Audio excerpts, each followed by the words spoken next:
Do school uniforms help or harm students' academic performance and personal lives?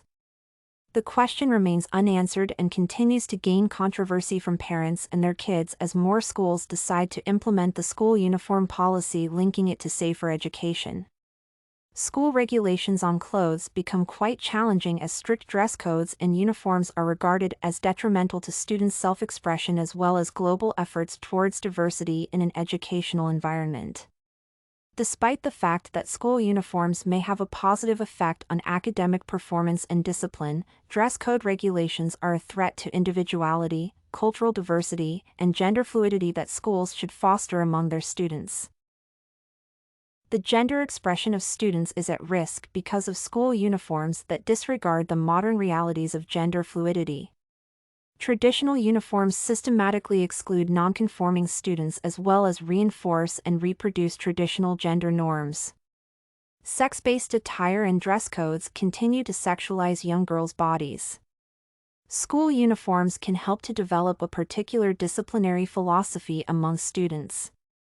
Students struggling with their sexuality or gender identity should have a right to inclusive uniforms. Dress code regulations usually ignore the ethnic and racial backgrounds of students. Diversity is one of the integral elements of an inclusive and globalized world of the 21st century. It becomes hard for students to accept their peers' differences and nourish their own because of dress codes that are predominantly written in racially coded language. School attire that expresses students' ethnic background is often considered inappropriate, which leads to bullying from peers and institutionalized discrimination.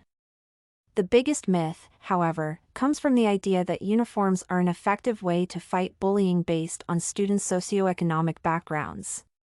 In fact, obligatory school attire encourages the socioeconomic divisions that it is supposed to eliminate.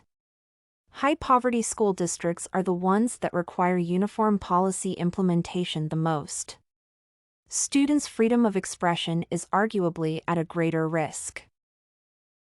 Appearance serves as a way for teenagers to express their beliefs, preferences, and attitudes toward social or political issues. The Supreme Court's 1969 ruling in Tinker v. Des Moines solidified the right to freedom of expression all students should be granted. Black armbands that Mary Beth Tinker wore to protest the Vietnam War remain a symbol of teenage empowerment in educational settings. Proponents of uniforms argue that appropriate clothes can positively influence academics as they keep students focused on their education. Certain studies, however, found that school uniforms are ineffective in regard to academic achievements. Obligatory school attire therefore eradicates teenagers' right to express themselves and has no impact on their performance as well. School uniforms often disregard students' rights to self-expression, including their ethnic and gender identity. Positive effects of such attire are apparent in regards to the academic discipline and quite questionable when it comes to students' overall performance. Considering these effects, it would be reasonable to suggest appropriate changes in uniform design and dress code regulations. The conversation should be open between parents, students, educators, and government officials. Discussion based on students' personal experiences as well as scientific findings is crucial to potential dress code changes.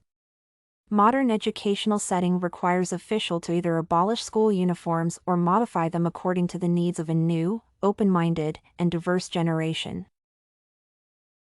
You can find this and many other essay samples on our website studycorgi.com.